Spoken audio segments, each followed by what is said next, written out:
Welcome to another episode of Kingsville TV, and today we got a special guest in the building, Mr. HAILE HUDSON Kamwari Kadiki. Dave, what's up? What's the story? What's happening, Mr. HAILE? Hey, nothing much, man. Chilling. How you doing, man? Yeah, welcome to Kingsville TV, man. Nice to be here, bruh. So can you tell us a bit about yourself? Who's HAILE HUDSON, aka Kamwari Kadiki? Hey, the Kamari Kadiki thing is a controversial issue, that one, but then that's the topic for another day. But I'm an artist. I'd like to think of myself as an artist because there's no limits in art. I play the Mbira instrument, nari, traditional music especially, and mostly because it keeps me in tune with who I am and where I'm from, you know. So me being from Zimbabwe and Africa, that's my roots. So, you know, charity begins at home. So you have to start from in, going out. Most people would say, yo, what happened to HAILE? Because we know HAILE HUDSON as a big advocate for hip hop. So what happened for him to transition from hip hop to now being a Mbira music player? Okay, I think music as a whole is a spiritual thing. You see, so hip hop for me, I love hip hop. I still love hip hop. I haven't stopped listening to hip hop, and I support hip hop and all that stuff. So it being, it was a revolution in America, and it's a sort of identity for the American black people to fight, and it has a rallying point. It has one goal and achievement for the black Americans. You see, they had their voice through hip hop because they didn't really know how to trace back to where their original music comes from, whether it's Congo, whether it's somewhere in West Africa or Zimbabwe. So they had to come up with their own, which was very creative, and it had an impact.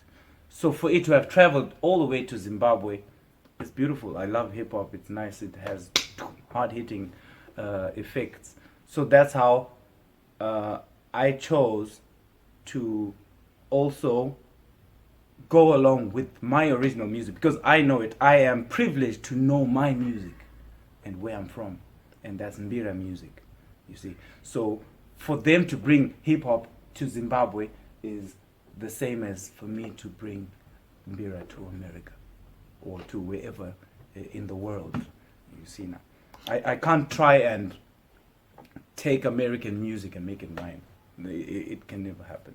Like blues and stuff. No, I can't do that. And since you're doing Mbira music, do you feel like the newer generation or even the older generation are still appreciating Mbira music? Do you feel like Mbira music is getting the light it deserves or the shine it deserves? Since now we saw the growth of urban grooves, we saw the growth of Zim hip hop, we saw the growth of now Zim dancehall, the Sunguras and stuff. But Mbira music, it's not really like, you know, really appreciated, or should I say, big on the mainstream scene. Yeah, it's a major challenge. That one's a challenge, especially for my generation, because I'm expected to listen to Zim dancehall, which unfortunately I don't. Actually, no, I don't. And there's some urban grooves that's quite nice. When it started in the early 2000s, it was good. It was good. It was nice. And yes, of course, I'm not rubbishing all of some of the Zim dancehall music. There's some that are good. There's this guy, Killer T, I think. He's got some nice messages with his music, you see. So I think it goes with your upbringing or your society or where you are brought up from. So coming back to your question about people accepting Mbira, it's it's been attached to the older generation because they are the ones who grew up in that era where Mbira music was thriving more, and people like Thomas Mapfumo, you know, they introduced that music to the world, and they did a very good job. And then Chiboniso, Mbira Zenarira, Sekuru Gora, Efat Mujuru, people like that, they actually paved the way for us to make it easier for us to be accepted. You see, but still, there's people that are not accepting it because they associate it with I don't know, bad spirits, evil spirits. Hands in the Mashavi. Zimu and Yes, can you please explain that aspect? Like, is Mbira music evil? No. Yes. No. Or it's I don't know what we can call it. Like, okay, Mbira music is deep music. It's very deep and it's very spiritual. The instrument itself means nothing without the person playing it. It's just an instrument. Okay. You can't say a guitar, Jimi Hendrix's guitar is amazing until he starts playing it, you know. So it's the person behind the music. So there are people who play music and use it for bad stuff, and there are people who use it for good stuff. Every society there's a good and there's a bad. But with Mbira music, that was our source of communicating with a higher power. I don't want to get too much into religion because people get sensitive. It's not a sensitive topic. It's people that get sensitive. It's not a sensitive issue, actually. So, when people play Mbira music, mostly it moves you and connects you to your creator. That's how I feel about Mbira music. That's what I feel about music in general. Yes, it's a spiritual thing. So it just happens that in Zimbabwe it was Mbira, Ngoma, Osho, and stuff like that. And those were the things that we used to use to praise God. And we were not using that stuff in vain. We were using it to better ourselves. There's a lot of historical stuff about people that played Mbira that actually did supernatural stuff because they played that, and the sound that comes out from there would actually bring out a spirit. But it doesn't mean that we were devil worshippers. No, it's impossible. I don't think the devil can give me the ability to play this instrument. So, No. in essence, you're saying that most people, or maybe like the newer generation, and the older generation, they are misinformed about, what Mbira music represents. Because most of the times, as you were saying, Mbira music is associated with maybe witchcraft, worshipping the Tate Gurus and stuff like that, which might contradict with religion, as you're saying, i.e. Christianity. Yeah. So, like, how would you convince someone to say, you know what, fair and fine, you might say that, but then Mbira music is just music with no attachments to the witchcraft aspects and all these other negative connotations? I don't have to convince anyone. Mm-hmm. I don't think that's my job, actually, to convince people. Spiritual awakening, it's something within you yourself. So when you hear something, you know for sure whether it's bad or it's good. And yes, there are people who use music in general to do bad stuff, and there's people who use it to do good stuff. You see, it's the spirit behind the person that's playing the music. So that's what I'm gonna go back to. Kuti, Mbira music was our form of worship. You see, not worshiping the music, but using the music to worship God through a spirit realm, which is your line of ancestry. and all that is there. Christianity and all this stuff. It's like it's all similar if you really read everything with the way we used to do our stuff in Africa. So don't be blinded and don't be told that whenever you hear someone playing Mbira music, it's something bad. It's not a bad thing. It's the person behind the music that's the bad person that's trying to do something bad. But at the end of the day, God is God and He will never change. He's always going to be the high power, the creator, the person that made me and gave me the talent. Gave you the talent to rap, gave you the talent to play the guitar, gave Jimi Hendrix the talent to play the guitar the way he did, and people didn't believe how he was playing it.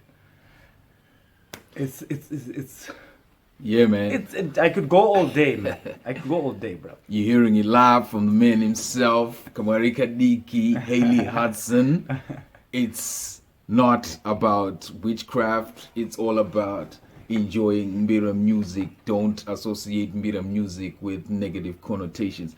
And is Mbira music really being accepted? Since you are a Mbira music player based in Bulawayo, do you feel like there is an audience for, you know, Mbira music in Bulawayo or in Zimbabwe in general? Okay, coming from Bulawayo, sorry, they don't like it when I say Bulawayo. Yeah, Bulawayo. A Shona guy staying in Bulawayo. Yes. I love my city. It's a beautiful city, lovely city, very clean. Water to drink, you know. Yeah. Yeah. So, yes, I've had some positive feedback and good. Like I've been accepted here. Not that I'm looking for relevance and validation and acceptance. It's good, but I really play Mbira because I love to play it. So I guess it all goes back to your goal as the driver of the music. What are you doing it for? Are you doing it because you want to be accepted in a certain area, or you don't want to be accepted there, or you're just playing it and anyone who likes it? Because you'll be shocked, the people in Bulawayo that actually keep in touch with me are people I would have never thought would want to listen to Mbira music. You see, I'll be like, okay, all right, we're getting somewhere. That's the beauty of it. It's music. I mean, there's no boundaries. There's no boundaries. So in Bulawayo, yes, as far as I can say, I think we are in the right track. I know sometimes people want to make it look like it's a tribal thing. It's a Shona instrument. No. Us as black people are all brothers and sisters everywhere in the world. Yeah. So there's no Shona, there's no Ndebele. It's too. I think it's a primitive way of thinking of things if you say Shona and Ndebele, because that's only 2 tribes in the whole world of black people. So we can't focus on that. I'm like far beyond that. I'm way beyond. Come on, I've got very good friends that are not Shona, but they're my brothers, and they like the music. So the fact that they were not raised in that environment makes it even more exciting for me to try and teach them and let them know about my culture. Then same time they can be telling me about their culture, you know what I mean? So that's how it is. Our generation, this is where it starts. Because whatever happened before, I wasn't there. I'm never going to feel as much pain as my grandfather felt. Like, yeah, even about racism and tribalism, I don't think I can feel that much pain that they felt, because they saw it happening. But the only thing we can do to stop that is if we change now for our kids, then it stops. You see now. So yeah. What advice would you give to an up-and-coming, aspiring Mbira player? He or she's going to look at this interview and say, "Yo, I want to be like HAILE Hudson. I How wish, can I I wish. get to play the Mbira, instrument? How long does it take for me to perfect my skills as in playing the Mbira instrument? Is there a school where you guys go and say, you know what, there's a Mbira school where I can go and learn how to play an instrument, or is it self-taught? What's the process behind someone being able to play the Mbira instrument? Okay, Mbira, there's a saying in Shona kuti Mbira masiranwa, like it's something that you leave for the next generation. I didn't go to school for Mbira music. Yes, I just had passion, and I can't gauge how long someone can learn. It always depends on how passionate you are. So the speed, it's not really about the speed. It's about constantly practicing and being really interested in it. Because most people, okay, I'll tell you a funny story. One guy, no names, but very well known. He wanted to learn from me because he was going overseas in the next 2 months. So he wanted me to teach him in 2 months. Then he'll go and perform. That was not gonna happen. It's impossible. 2 months is, even if you're a genius, even if I don't think that 2 months was gonna cut it. But I am still teaching the guy now. He went and came back, and then he was like, okay, no, I realized that I actually needed more time, because it took me years and years and years, over 15 years now, of intense practice and always playing, and I still feel like I'm on like 2%, So it's always about where your goals are, right? And the schools, there's a couple of schools that are teaching Mbira music in Zimbabwe, but not enough, because we need to start from the grassroots, like from the primary schools. Every school needs to have that, because this is our national instrument. You can't be having someone better at violin in Zimbabwe than Mbira. That doesn't make sense to me. Maybe it makes sense to other people, but not to me. They need to learn this. It needs to be basic. Something like, okay, like I know verses in the Bible. Okay, I know Nemam Sasa. I know how to play Tairewa.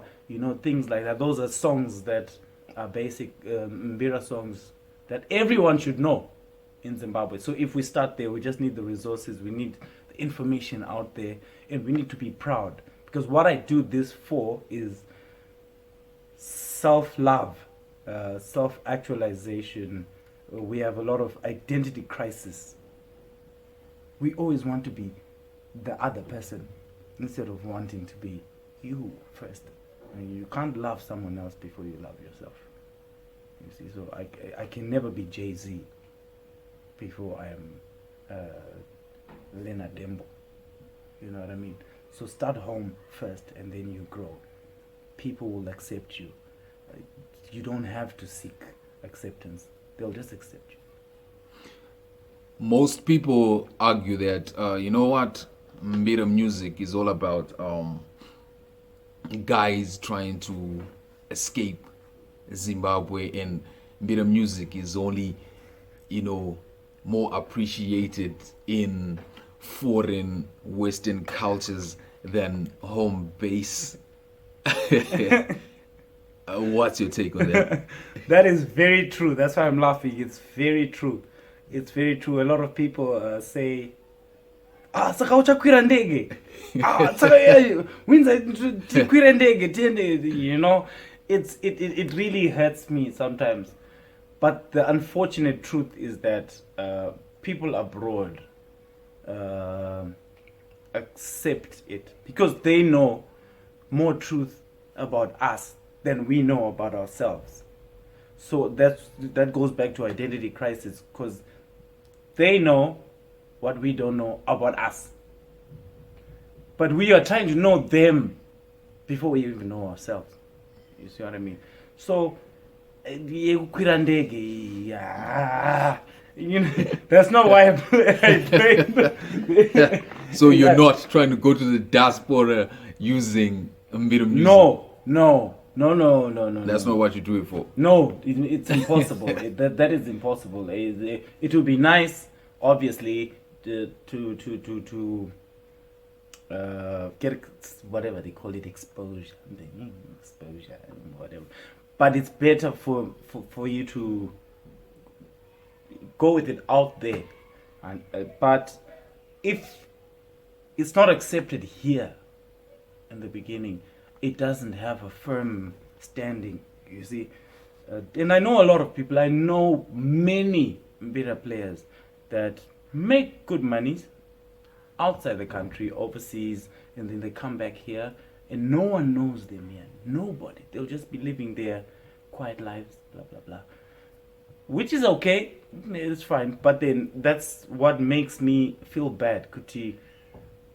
Okay, someone in Oklahoma actually is going to pay this much money for this music and pay for all that stuff, but someone here just looks at it like, nah, like diamonds. Like, I mean, you could step on a diamond. I think I've heard a story like that in Zimbabwe. Like, people will just use diamonds to hit birds, and just leave it there. You don't know what you have until the person out there shows you what it's worth. You see what I mean? Any projects coming from Mr. Marikadiki, or do you have projects already out, or you're working on fresh new project at the moment? What I've been doing mostly is playing at festivals, private functions, meetings, weddings, and those enclosed kind of things. But I'm working on an album with my father. My father, I don't know if probably a couple of people are familiar with him. Hudson Simbarashi. He's a guitar player, so we are working on an 8-track album, me and him. And then comes Othniel Mangoma Moyo. Is the best percussionist I've ever worked with in my whole entire life, I think, or even listened to. But he doesn't believe that because he's a very humble guy, nice guy. You should look for him. We are also working on a small 5-track album. Me, him, and there's a girl called Paida Moyo Mujuru. She's Efem Juru's niece. She's a good Mbira player. Yes, so yeah, there's 2 projects. It's just because right now, Corona, but it's not going to stop us. Those are the 2 projects that I'm looking forward to working on right now. Yeah. That's what's up. That's what's up. And any last words or advice you'd want to give to aspiring musicians want to play the mbira or any form of instrument in Zimbabwe or just regionally or abroad? Okay, just be you. Just be yourself. Don't worry about what people think. People are gonna think that you're mad or you're crazy. What is he doing? Is this guy normal? That's when you know that you're doing something different, and I think that's a good thing. If someone thinks that you're going crazy because of what you like to do, whether it's instruments or whatever it is that you're doing in life anyway. If you're different, snap out of the social norms and just be yourself, accept yourself, and keep moving and never stop practicing. Okay. And if a person wants to do maybe a collabo with you, where can they find you on your socials, or just in general, where can they locate Mr. Marikadiki, HAILE Hudson? Okay, no, I'm HAILE Hudson on Facebook, and I'm King Hudson on Instagram. That's where you can catch me. Twitter, No, I'm too vocal for Twitter, so no. I'm not yet there. I'm sorry. No, not yet. No. Yeah, that's what's up. Live and direct on Kingsville TV. Mr. HAILE Hudson, we appreciate your time and giving us game and insight on Mbira Music. Till next time, man. Kingsville TV, we out. Salute.